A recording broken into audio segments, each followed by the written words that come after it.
Good morning, everyone. How y'all doing? Today I want to take you on a tour of our front yard garden. We filmed this last week twice with our old mic, which has worked amazingly for the last few years.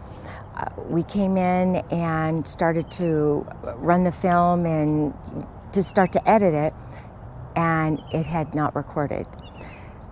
So my husband fiddled with the mic, came out again, did the whole tour one more time, still didn't film, and we thought, well, I don't know what's wrong with the mic, we better order a new one. So we decided to go wireless. It took a few days to come in, so we're probably going to insert some footage of when I filmed a few days ago if the sun is not cooperating with us, because the day I recorded this last week we had cloud cover, and so lighting wasn't an issue. Anyway, hopefully this mic works this time. I wanted to start here in front of our David Austin roses.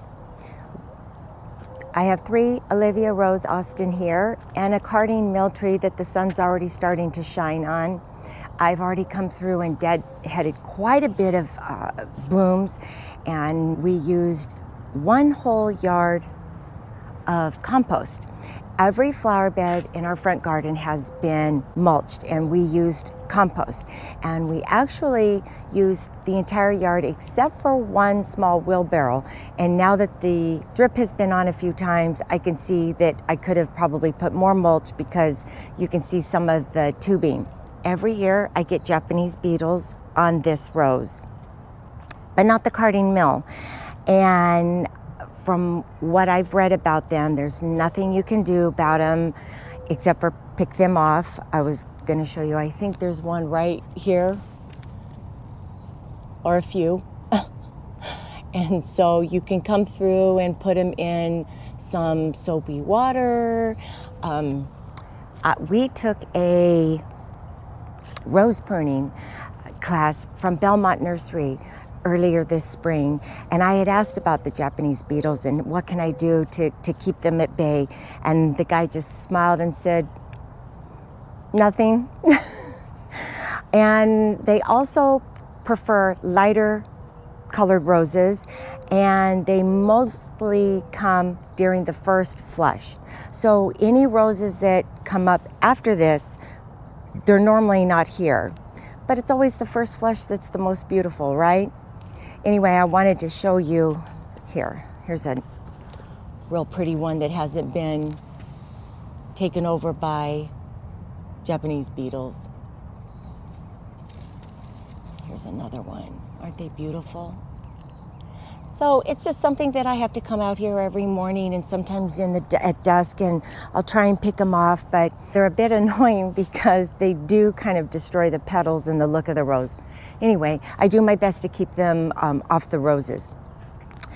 Down here in the front, you will see a combination of Serenity Purple, African Daisies, and Wizard of Oz Veronica from Proven Winners. And the Veronica is just performing like I had hoped it would since I've taken it away from the bird bath and put it here in the full sun. The daisies have been blooming for well over a month. I've already pruned 1 back. Later on this afternoon, I will come through and do the rest to just to give this Veronica some air to breathe, because these guys, I probably should move this one because they get so big. But that's how early we warm up over here, and things bloom rather quickly. And just like deadheading my roses already. Some people just are barely forming buds, and some people still have snow on the ground. Around here I wanted to point out, I have 2 butterfly bushes from Proven Winners, and this one is a smaller dwarf version. I'm not sure which one it is. If I can recall, I will make sure I put it up on the screen. And this one up here, this is the 3rd time I've moved it. And I am hoping, I know it looks a little strange because I did not cut it back this year. I did not prune it because I was scared I was going to lose it. I think I had it back here one year. Then last year I put it over by the Strike It Rich Rose. And so far, this is the best it's looked in a long time. So this next fall, or a year from this spring, is probably when I'll give it its first real hard prune. What you see here are the remnants of my ranunculus that bloomed a few months ago, and they always look a little worse for wear when you're trying to let them soak in all the sun. But as soon as they are done yellowing, I will cut them back and maybe put some annuals right here. And let's see if we can get a close-up of the carding mill.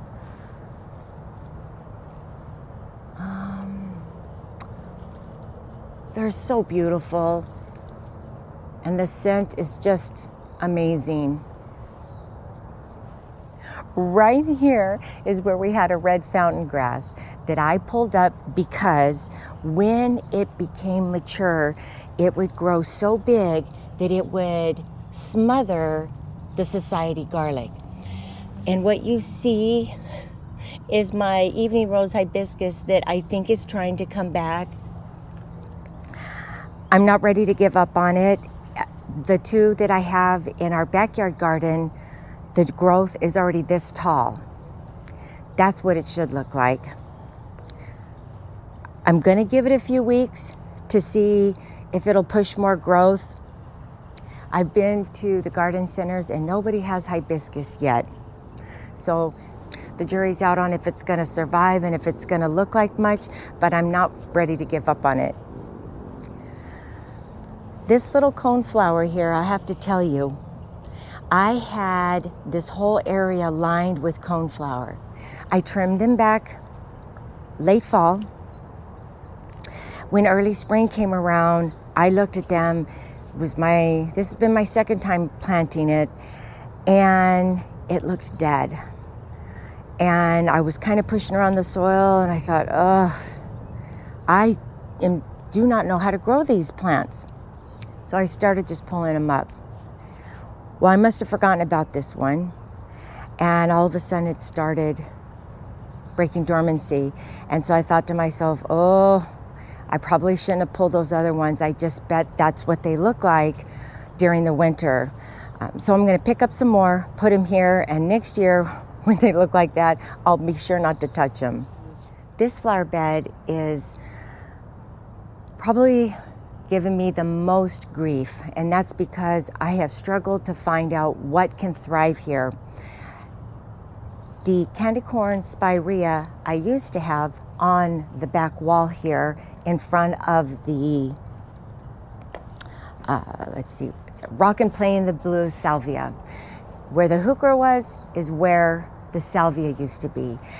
And it just wasn't performing the way I thought it should, and it looked a little thin, not quite as full. So I thought, I'm wondering if they're not getting as much sun as they should. This area is really protected by shade a good portion of the day. Down here, it'll get some morning sun, a little bit of filtered afternoon sun, and then of course against the wall, this area gets hit hard right around 4 o'clock, from 4 to 7 as the sun is setting. Since we live in such a hot climate area, whatever I put here has to withstand that level of heat. I lined this walkway, little stone walkway here, with mondo grass. That's new. And then I've taken lamb's ear from our backyard garden, divided it, and kind of intermixed it through around the camphor tree. I think I would like to put some ground cover here, but I'm really excited about mulching this area. Somebody suggested last year that I try mulch glue, and so I will let you know how that works for us. I need to give it some time, but so far, so good. This is called Coastal Rosemary. I picked it up mostly because it's a very expensive plant that was on clearance, but I also like the color, the texture, and the kind of wispiness of it, and it can take full sun, and I really like the delicate little purple flowers. I have one here, and then I also placed one right between the Grace and Grit roses from Monrovia.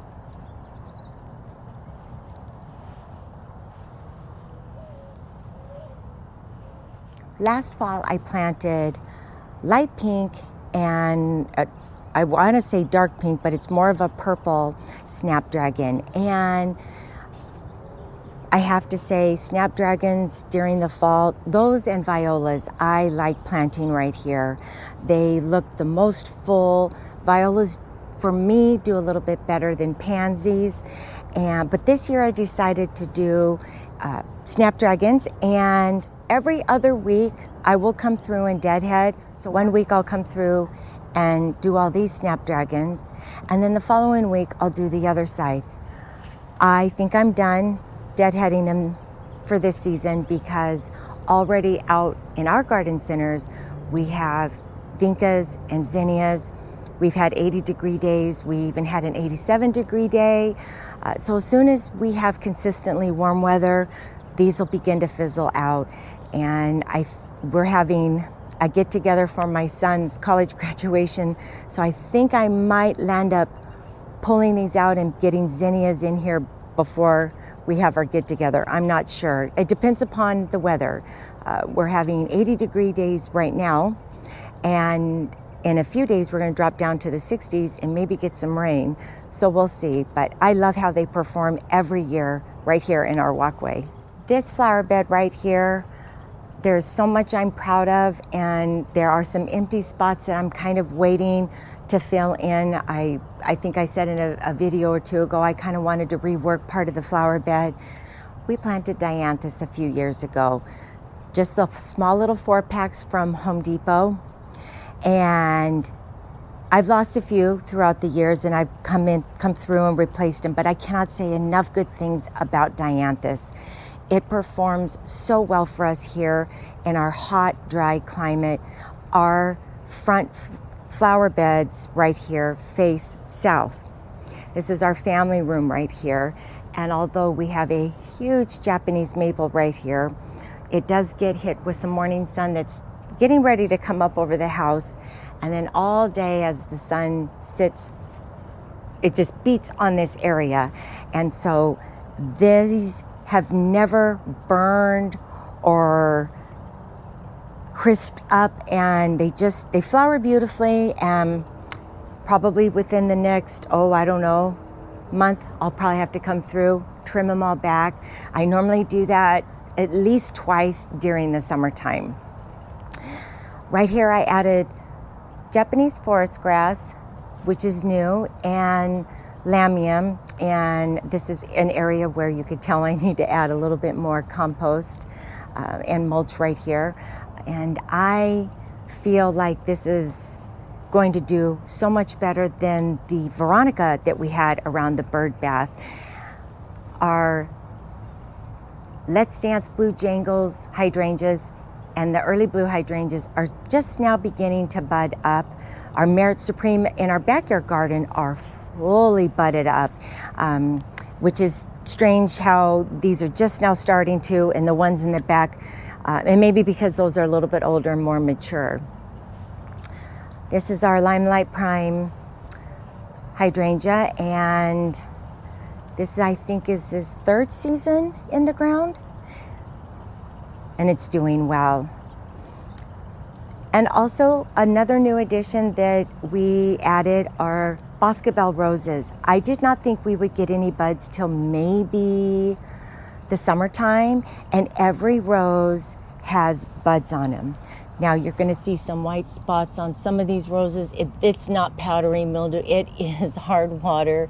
I need to fix our sprinklers that hit the lawn, that used to hit our flower bed.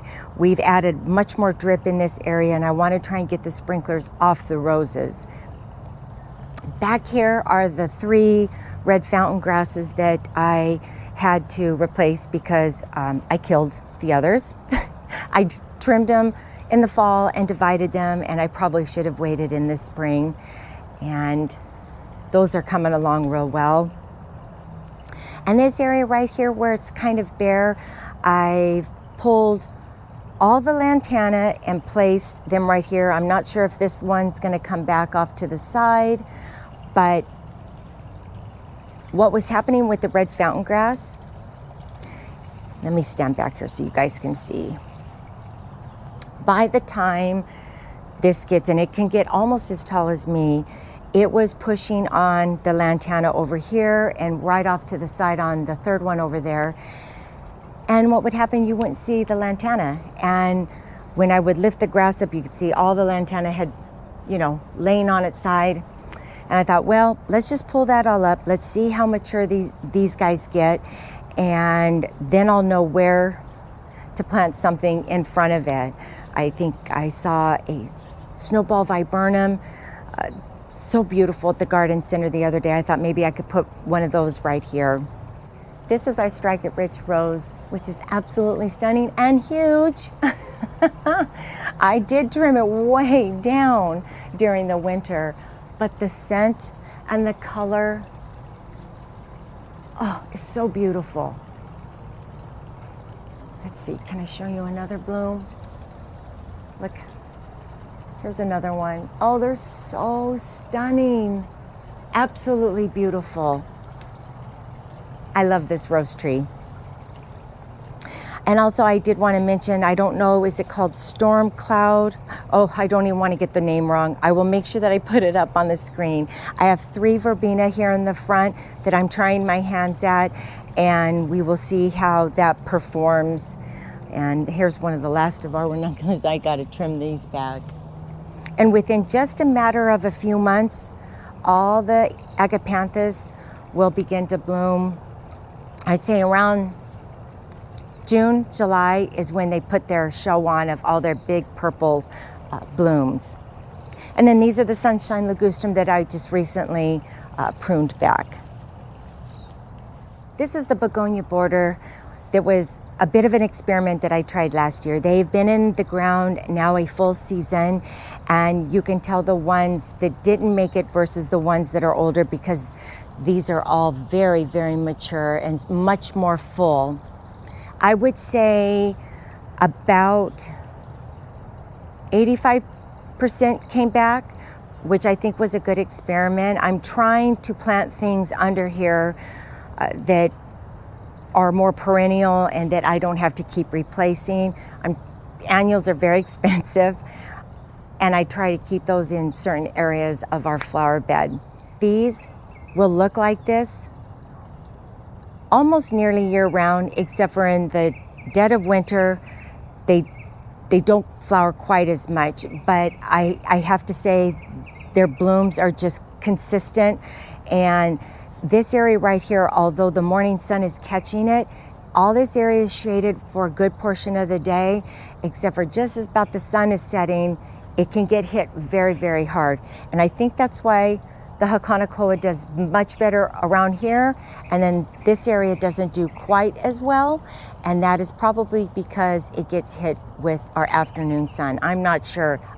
It could also be a water issue, because redwoods seem to take every last ounce of water that you provide this area. They are water hungry trees. This area is where I replaced some of them, and you can tell since I replaced them that they've already started to push growth and started to slowly fill in. So the only thing I really added this year was a little bit of Dusty Miller to add a pop of silvery blue, and then I did add a few more foxtail ferns. Overall, I think this is a flower bed that for the most part, I don't really need to trim anything. I don't need to cut anything back. That's less work for me when it's 105, 110 outside. I do need to come through and start deadheading, snapping off the geraniums that have already been blooming for well over 2 months now. One thing I rarely touch on is how many trees we have in our front garden. We have a total of 12. which is quite a few for a residential home. On the west side, we have 3 camphor trees and 2 crepe myrtles. Here at our entryway, we have a Japanese maple that I did not trim back this year, and so you'll see some rogue branches that I need to get the ladder out and get those trimmed back, but this is just one of my favorite trees here in our front yard.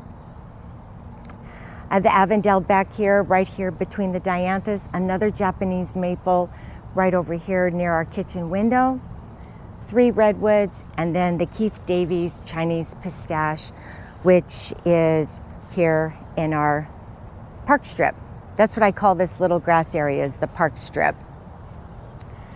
And they provide so much shade that we need during the summertime.